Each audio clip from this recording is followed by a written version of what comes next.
Today, I'm going to show you how to take a classic rose vase with an updated style and make a non-traditional mixed arrangement. Hi, I'm Derek Woodruff from Traverse City, Michigan, and we are at Syndicate Studios.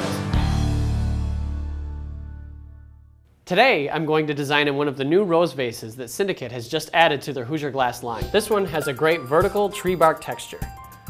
This one has a contemporary hobnail look. And this one is my favorite.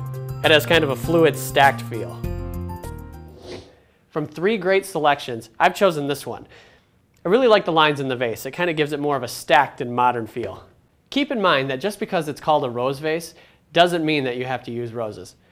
I've chosen some brightly colored Gerber daisies, some white wax flower, some hot pink spray roses, and some eucalyptus.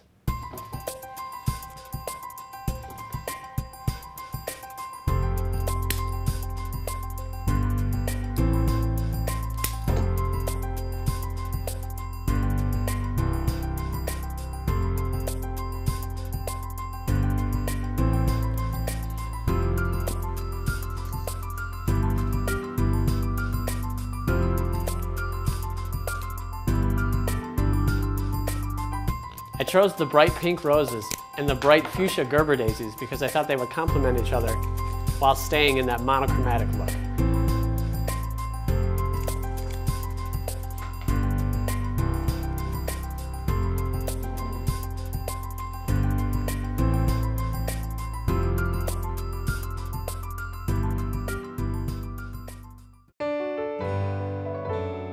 The updated, modern version of this rose vase gives this traditional mixed arrangement a really up-to-date feel.